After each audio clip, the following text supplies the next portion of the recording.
전 세계에 계신 CBN 청취자 여러분 안녕하십니까? 하나님의 말씀으로 사랑과 행복을 드리는 기도력 방송입니다. 오늘은 12월 13일 월요일입니다. 말씀의 제목은 지켜보시는 분입니다. 여호와의 눈은 어디서든지 악인과 선인을 감찰하시느니라. 잠언 15장 3절. 찬미 56장 오 주여 비오니 함께 들으시고 말씀을 나누겠습니다.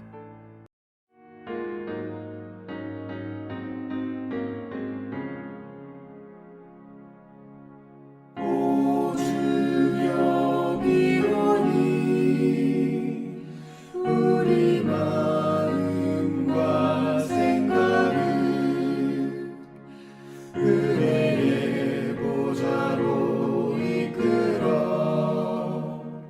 주 얼굴 뵙게 하소서. 우리의 생활의 변화를 심령의 활력을 주소서. 주의 앞에 성도들과 함께 이 순간 기도하게 하소서. 오늘 기도력에는 에스겔 선지자가 이상을 통하여 본 하늘 보좌가 등장합니다. 우리는 그 보좌의 모습을 통해서 하나님의 품성과 능력을 확인할 수 있습니다. 에스겔이 본 하늘 보좌는 과연 어떤 모습이었을까요? 기도력을 함께 읽으면서 그 하늘 보좌를 우리의 마음 가운데 그려보시기를 소망합니다. 역사의 활동 무대에 등장한 나라마다 이 땅에서 자기 영역을 차지하도록 허용되었습니다. 지켜보시는 분, 거룩한 분의 뜻을 과연 그 나라들이 이룩해내는지 마는지를 똑똑히 확인할 수 있기 위해서입니다. 예언은 세계의 대제국, 곧 바벨론, 메데페르시아, 그리스, 로마의 출현과 성장 과정을 추적합니다. 군소 국가들과 마찬가지로 이 모든 나라에서도 역사는 반복되었습니다. 각 나라에 시험 기간이 주어졌고 시험에 실패하면 그들의 영광이 사라지고 능력이 떠나갔습니다. 그 나라들 역시 하나님을 거절하면 그 결과로 멸망을 자초했습니다. 그럼에도 절대적이고 거룩한 목적은 각 시대를 통하여 분명하게 작용했습니다. 선지자 에스겔이 갈대아 지역에 유배되어 있을 때 그에게 이와 같은 놀라운 장면이 제시되었습니다. 그때 그의 시야에는 세상 통치자들을 다루시는 절대적인 분의 능력이 여러 상징으로 묘사되었습니다.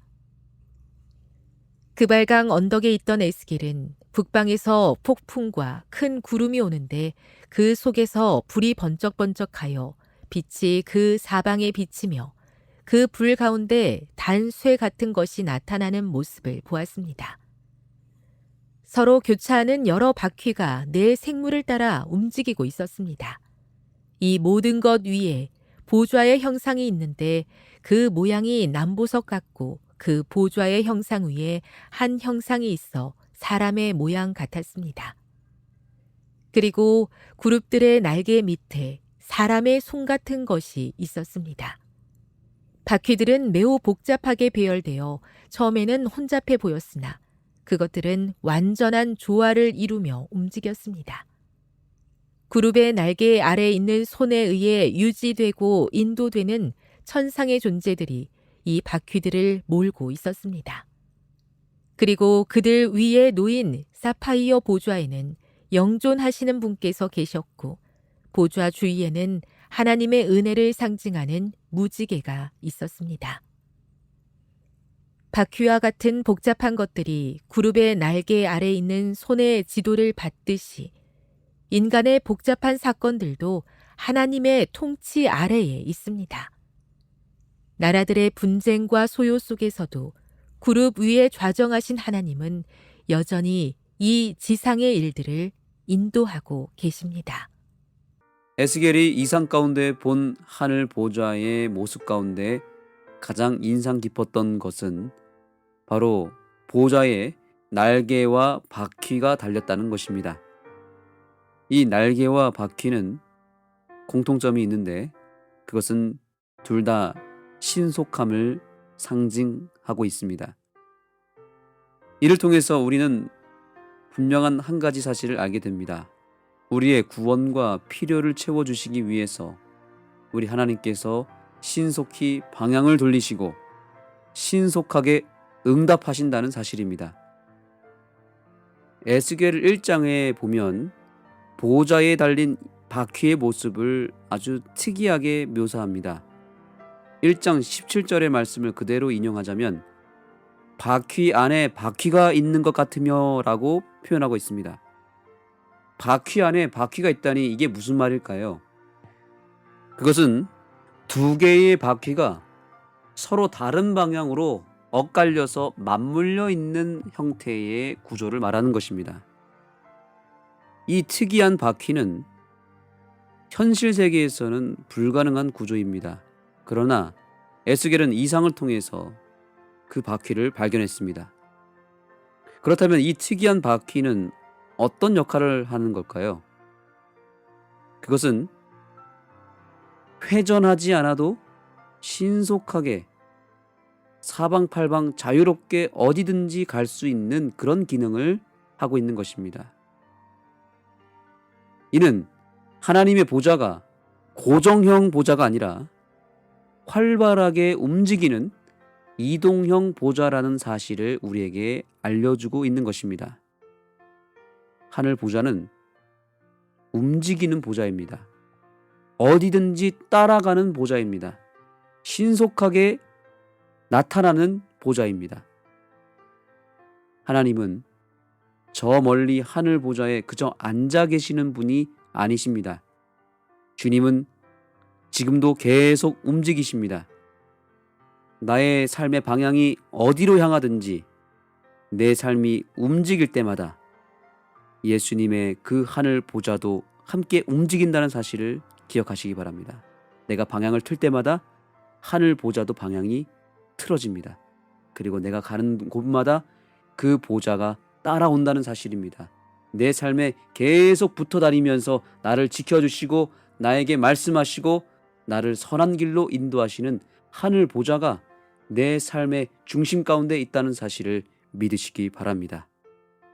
하늘 보좌는 저 하늘에 있는 것이 아니라 내 삶의 중심 가운데 있다는 사실 꼭 기억하셨으면 좋겠습니다. 그런가 하면 보좌의 중요한 특징 또 한 가지가 있습니다. 그것은 1장 18절에서 발견됩니다. 보좌 둘레로 돌아가면서 눈이 가득하고 라고 기록되어 있습니다. 무엇이 가득하다고요? 눈들이 가득하다는 것이죠. 수많은 눈들이 보좌를 두르고 있다는 겁니다. 우리가 두 눈을 가지고도 여러 곳을 볼 수 있지 않습니까? 그런데 수백 개의 눈이 있다고 생각해 보십시오. 그 눈에 발견되지 못할 것이 하나도 없습니다. 모든 것을 볼 수 있습니다. 이것은 모든 것을 통촉하시는 하나님의 능력을 묘사하고 있는 것입니다. 하나님은 모든 것을 다 보실 수 있는 분이시고 특별히 저와 여러분의 삶을 다 꿰뚫어 보시는 분이십니다. 심지어 우리가 보지 못하는 것까지도 다 보고 계십니다. 에스겔이 본 하늘 보좌를 통해서 우리가 적어도 두 가지 사실은 알아야 합니다. 하나님은 우리를 위해서 신속하게 달려오시는 분이라는 사실입니다. 내가 어디로 가든지 하나님은 내가 있는 곳에 항상 있으십니다. 아니, 내가 있는 곳에 먼저 와 계십니다. 또한 하나님은 나를 항상 살펴주시는 분이십니다. 나에게서 한순간도 시선을 돌려보신 적이 단 한순간도 없으십니다. 주님은 항상 나를 바라보고 계십니다. 그리고 항상 내가 가는 곳마다 찾아오십니다. 오늘도 하늘 보좌를 바라보며 나를 위해 신속히 응답하시고 임하시는 하나님, 항상 나를 지켜주시는 하나님, 나를 바라봐 주시고 나에게 주목하시는 그 하나님을 만나게 되기를 간절히 소망합니다. 하나님, 오늘 에스겔을 통하여 하늘의 보좌를 보여주셔서 감사합니다.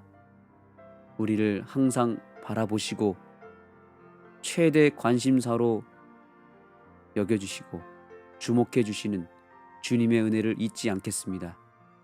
주님은 멀리 계시지 아니하고 항상 나와 함께 하시고 나와 가장 가까이 계심을 믿게 하여 주옵소서. 내가 혼자가 아니고 주님이 항상 내 옆에 계심을 인하여 감사하는 이 아침이 되게 하여 주옵소서. 예수님의 이름으로 간절히 기도드립니다.